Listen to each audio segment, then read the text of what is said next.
Hello everyone. Today we have discussed 11th class physics chapter first physical world. पिछले video में हमने physical world के 3 topics को complete कर लिया. What is physics, scope of physics and 2 principle of physics. आज की जो वीडियो होगी वो ज़्यादा लंबी नहीं होगी क्योंकि इस चैप्टर में सिर्फ एक टॉपिक रहता है, उसका नाम है फंडामेंटल फोर्सेस. इस वीडियो में पढ़ेंगे हम फंडामेंटल फोर्सेस क्या होते हैं. वैसे तो नेचर में बहुत सारे फोर्स मिलते हैं, जैसे न्यूक्लियर फोर्स, वन डर वाल फोर्स, ग्रेविटेशनल फोर्स, बहुत सारे फोर्सेस मिलेंगे. लेकिन डिस्कस करेंगे हम सिर्फ फंडामेंटल फोर्सेस के बारे में, यानी फंडामेंटल फोर्सेस कौन कौन से. तो शुरू करते हैं. चलो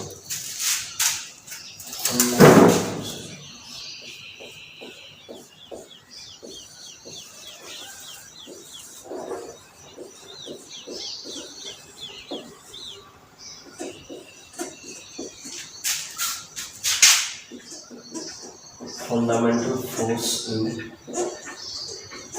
नेचर, इसके बारे में डिस्कस करेंगे. ये फोर्स इन नेचर की अगर बात करें तो नेचर में कितने फोर्स हैं, बहुत सारे फोर्स हैं. लेकिन यहाँ क्या लिखा था, फंडामेंटल फोर्सेस. फंडामेंटल फोर्सेस क्या होते हैं? फंडामेंटल फोर्स कितने होते हैं? सिर्फ 4 होते हैं. कौन कौन से होते हैं? सबसे पहले कौन सा है? Gravitational force.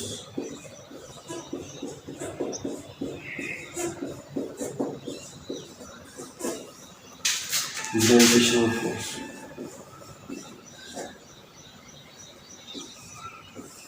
Second, electromagnetism force. Electromagnetism. Third कौन सा लें? Strong nuclear force. Nuclear force. Fourth लेते हैं nuclear force. Weak nuclear force. Weak nuclear forces. ये 4 फोर्स होते हैं जो फंडामेंटल फोर्स के अंदर आते हैं. इनके बारे में डिस्कस करेंगे, क्या क्या होते हैं इनके बारे में. ठीक, क्या बोलते हैं. चलो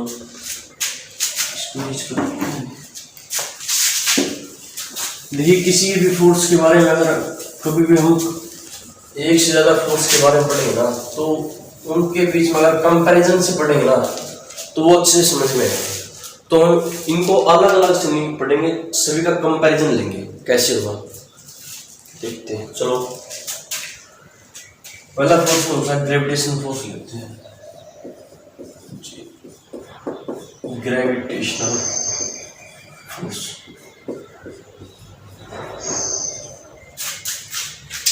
और यहाँ लेते हैं electromagnetism force. Electromagnetism force. Electromagnetism force. यहाँ लेते हैं strong nuclear force. Strong nuclear force.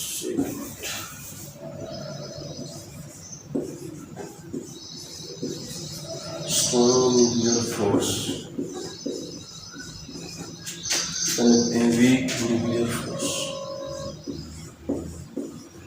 Weak nuclear force.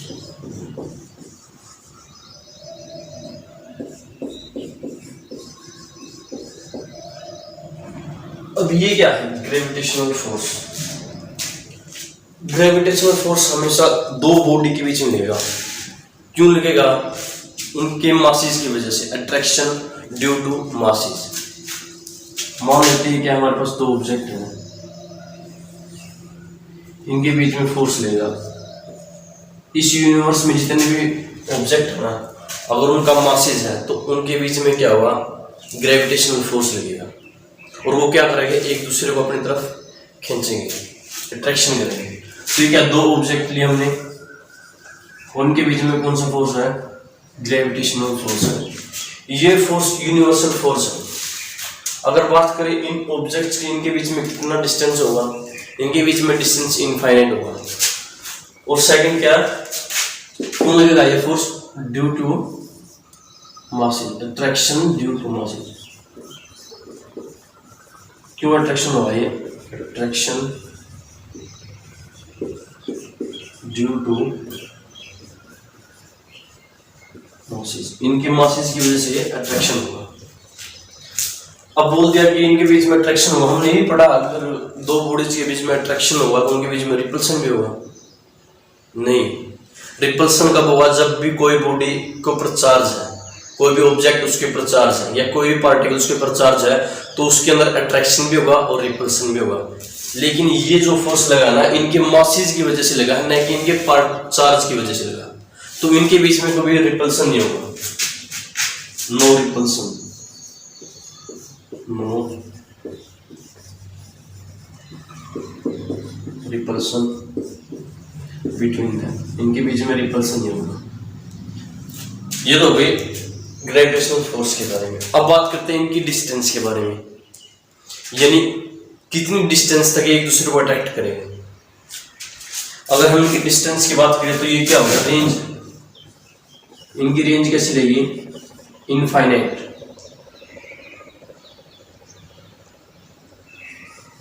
Infinite range तक ये करेगा, एक दूसरे को अट्रैक्ट करेंगे। इनफाइनाइट डिस्टेंस, इनफाइनाइट डिस्टेंस तक क्या करेंगे, अट्रैक्ट करेंगे। ठीक, अब ये कैसा फोर्स है नेचर में, ये नेचर में वीकेस्ट फोर्स है, यानी सबसे वीक फोर्स है। कैसा फोर्स, ये weakest force in nature, weakest force in nature, यानी नेचर में ये सबसे वीक फोर्स है। ठीक, अगला पॉइंट क्या लें, डायरेक्शन हो गया, डिस्टेंस हो गई, नेचर हो गया। ठीक, ये कैसा फोर्स है, यूनिवर्सल फोर्स। यूनिवर्सल फोर्स कैसे है, हमने लास्ट वीडियो में क्या पढ़ा था, एक तो माइक्रोस्कोपिक फिजिक्स के बारे में पढ़ा था और एक माइक्रोस्कोपिक फिजिक्स के बारे में पढ़ा था। ये दोनों में अप्लाई होगा, यानी माइक्रो फिजिक्स में अप्लाई होगा और माइक्रो फिजिक्स में। कौन सा फोर्स, ग्रेविटेशनल फोर्स। ठीक, अब बात करते हैं इलेक्ट्रोमैग्नेटिज्म के बारे में, इलेक्ट्रोमैग्नेटिज्म के बारे में।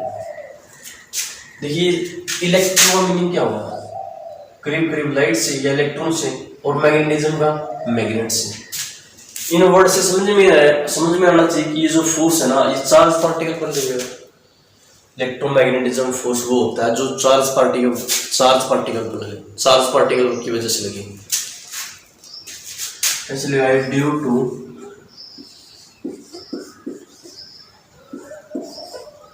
अट्रैक्शन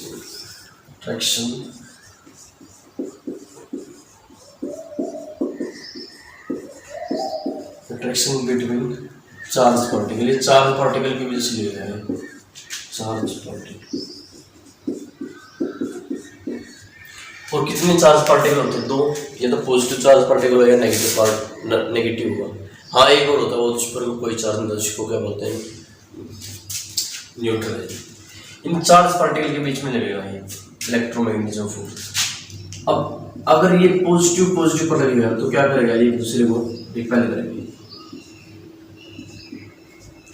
अगर पॉजिटिव नेगेटिव पर लगेगा तो क्या करेंगे, अट्रैक्ट करेंगे। ठीक, इनमें अट्रैक्शन भी होगा और रिपल्सन भी होगा, यानी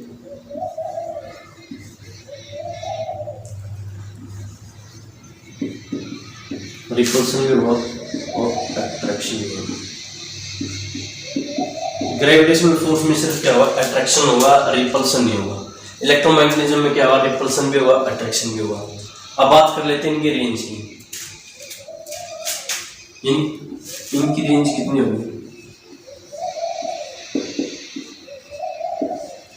इनफाइनाइट रेंज होगी, यानी ये एक दूसरे को अट्रैक्ट करेंगे इनफाइनाइट रेंज तक,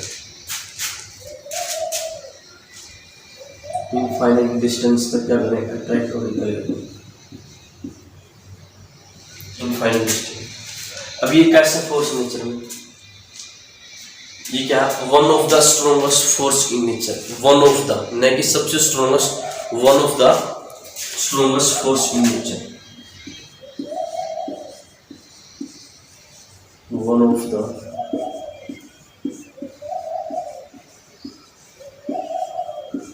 स्ट्रॉन्गेस्ट फोर्स इन नेचर। कैसा फोर्स ये, स्ट्रॉन्गेस्ट फोर्स नेचर। अब बात कर लेते हैं स्ट्रॉन्ग न्यूक्लियर फोर्स के बारे में। इससे पहले डिस्कस करने से पहले हम डिस्कस करेंगे न्यूक्लियस के बारे में। ये क्या, स्ट्रॉन्ग न्यूक्लियर, यानी ये न्यूक्लियस की बातें करेगा। कोई भी एटम है, एटम के अंदर न्यूक्लियस होगा, न्यूक्लियस में क्या मिलेंगे, प्रोटॉन मिलेगा और न्यूट्रॉन मिलेगा। प्रोटॉन पर कौन सा चार्ज होगा, पॉजिटिव चार्ज होगा, न्यूट्रॉन पर कोई चार्ज नहीं होगा। ये क्या हमारा न्यूक्लियस, इस पर क्या, इसमें क्या क्या मिलेगा, प्रोटॉन मिलेंगे और न्यूट्रॉन मिलेंगे। प्रोटॉन पर ये प्रोटॉन मिलेंगे और न्यूट्रॉन मिलेंगे, यानी बहुत सारे प्रोटॉन मिलेंगे और बहुत सारे न्यूट्रॉन मिलेंगे।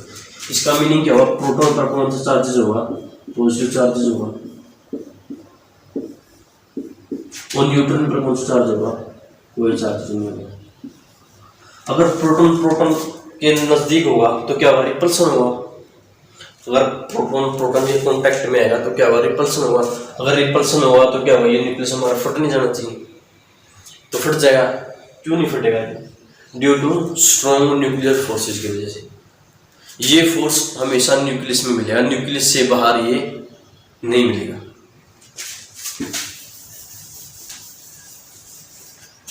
तो क्या लिखेंगे इसके बारे में, bind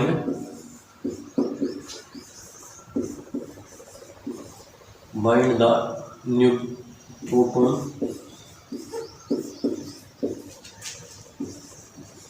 and neutron in nucleus. ये क्या करेगा, न्यूक्लियस को, न्यूक्लियस में प्रोटॉन और बांधो, प्रोटॉन एंड न्यूट्रॉन को क्या करेगा, बाइंड करने का काम करेगा। अब बात करते हैं, ये न्यूक्लियस होगा, ये हमारी सेल है, यहाँ मिलेगा प्रोटॉन और न्यूट्रॉन, यहाँ मिलेगा इलेक्ट्रॉन। जो ये डिस्टेंस होते हैं ना, प्रोटॉन, ये न्यूक्लियस का जो साइज होता है वो कितना होता है, 10 की पावर -15 का डायमीटर होगा, ठीक। और जो इलेक्ट्रॉन का होगा ना, वो कितना होगा, 10 की पावर -10 मीटर। ये किसका साइज है, ये न्यूक्लियस का, और ये किसका, एटम का, ठीक। और क्या ये फोर्सेस है ना, जो स्ट्रॉन्ग न्यूक्लियर फोर्स, ये प्रोटॉन और न्यूट्रॉन पर भी लगेगा, इन दोनों के बीच में लगेगा, प्रोटॉन और इलेक्ट्रॉन के बीच में नहीं लगेगा। क्यों नहीं लगेगा, क्योंकि जो इनकी डिस्टेंस है ना, वो कितने, 10 की पावर -10 मीटर होगी। और जो ये फोर्स है ना, सिर्फ न्यूक्लियस में ही लगेगा, क्योंकि न्यूक्लियस का जो डायमीटर होता है ना, वो कितना, 10 की पावर -15 मीटर। और ये डिस्टेंस इस डिस्टेंस से बहुत कम है, ठीक। तो ये क्या कर सकते, ये क्या बोलेंगे, इलेक्ट्रॉन पर मिलेगा ये फोर्सेस। अब बात करते हैं इसकी रेंज की।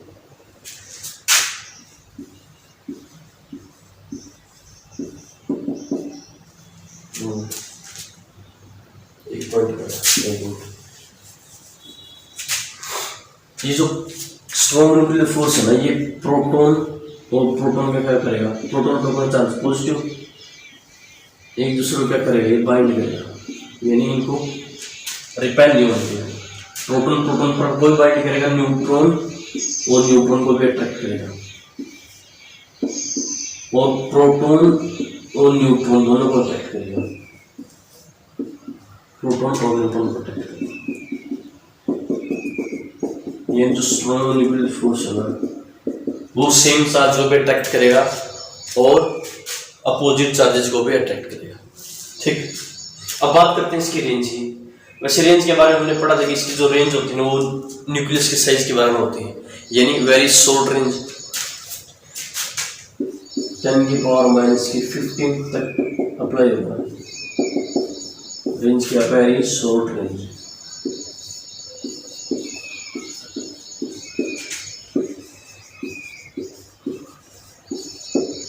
ठीक। अब बात करते हैं नेचर में कैसे फोर्स है। सबसे ऊपर लिख रखा है स्ट्रॉन्ग, यानी क्या, सबसे स्ट्रॉन्गेस्ट फोर्स है ये नेचर में। कैसे फोर्स है,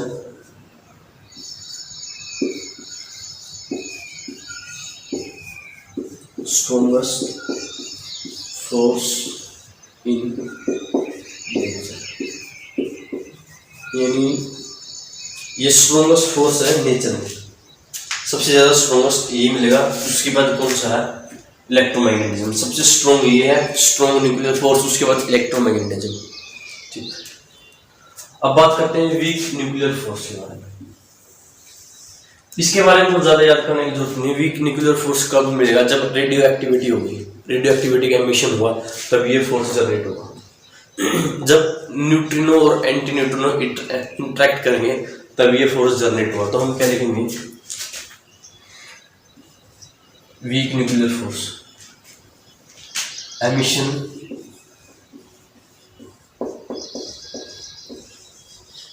ड्यू टू रेडियो एक्टिविटी।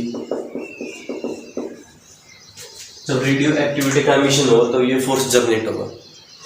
अब ये रेडियो एक्टिविटी का एमिशन कब हो, ये बहुत कम होता है, इसमें न्यूट्रिनो और एंटी न्यूट्रिनो जब जनरेट कब होगा ये फोर्स, इसकी जनरेट की बात करें तो ये कब जनरेट हो, न्यूट्रिनो एंटी न्यूट्रिनो।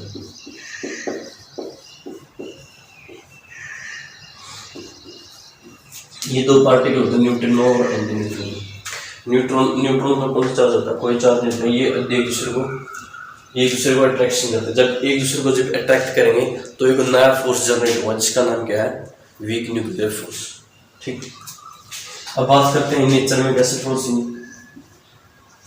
रेंज की बात करें इसकी।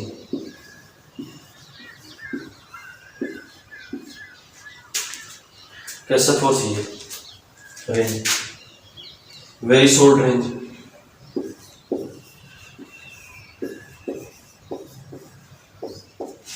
वेरी शॉर्ट रेंज, ये ज़्यादा डिस्टेंस ट्रैक नहीं करेगा। ठीक है।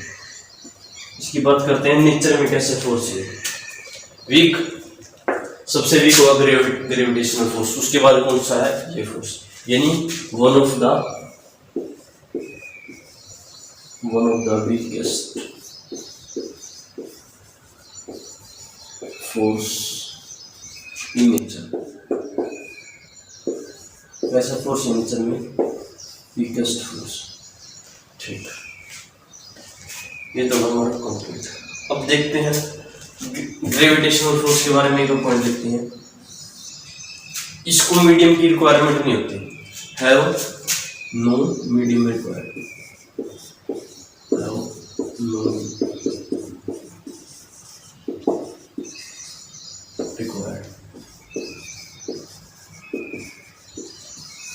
इसकी रेंज से पता लग रहा होगा, जो इनफाइनाइट डिस्टेंस तक अगर अट्रैक्ट करेगा तो क्या होगा, वो उसको किसकी जरूरत नहीं पड़ेगी, मीडियम की जरूरत नहीं पड़ेगी। Same as it is electromagnetism में, नो मीडियम रिक्वायर्ड।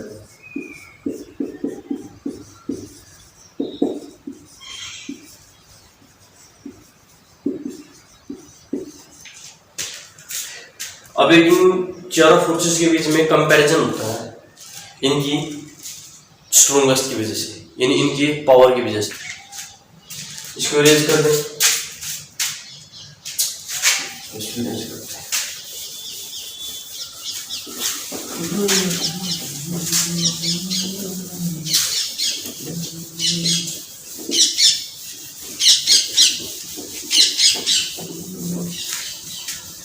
कंपैरिजन करते हैं इनकी पावर के बीच में, यानी सबसे ज्यादा कौन सा स्ट्रॉन्ग हो, कितना स्ट्रॉन्ग होगा और कितना वीक होगा। सबसे पहले लिखते हैं स्ट्रॉन्ग न्यूक्लियर फोर्स, यानी जो सबसे ज्यादा स्ट्रॉन्ग है, strong nuclear force.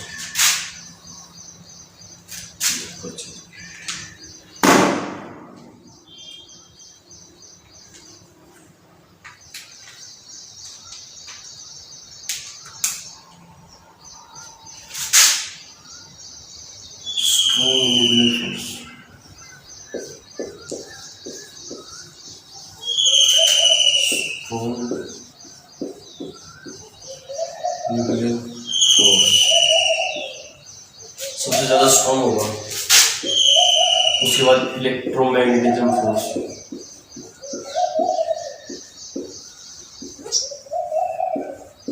Electromagnetism force. उसके बाद कौन सा, week nuclear force, week nuclear force. और सबसे वीक कौन सा होगा, ग्रेविटेशनल फोर्स।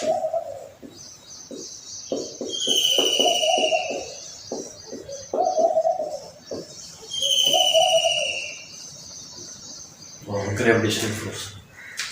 अगर हम स्ट्रॉन्ग न्यूक्लियर फोर्स को कि अगर पावर हम 1 मान लेते इसकी पावर कितनी है 1, तो इलेक्ट्रोमैग्नेटिज्म फोर्स कितना होगा 1/100। यानी जो स्ट्रॉन्ग न्यूक्लियर फोर्स है ना, वो इलेक्ट्रोमैग्नेटिज्म से 100 गुना ज़्यादा स्ट्रॉन्ग होगा। ठीक, बात करते हैं वीक न्यूक्लियर फोर्स। ये कितना वीक होगा, ये होगा अप टू 13 यानी हम इसको क्या लिखेंगे 10 की पावर -13। इसको क्या लिखेंगे 10 की पावर -2 और ये 1। अब बात कर लेते हैं ग्रेविटेशनल फोर्स की। ग्रेविटेशनल फोर्स कितना होगा 1/36। तो इसको क्या लिखेंगे 10 की पावर -36। ये कंपेरिजन है जो एनसीईआरटी में दे रखा है। यानी जो सबसे स्ट्रॉन्ग न्यूक्लियर फोर्स होगा वो कौन सा, स्ट्रॉन्ग न्यूक्लियर फोर्स सबसे ज़्यादा स्ट्रॉन्ग होगा। उसके बाद इलेक्ट्रोमैग्नेटिज्म, फिर वीक और फिर ग्रेविटेशनल। आज की वीडियो को यहीं पर समाप्त करते हैं। नेक्स्ट वीडियो में हम सेकंड चैप्टर के बारे में पढ़ेंगे, यूनिट्स एंड मेजरमेंट्स के बारे में। Thank you.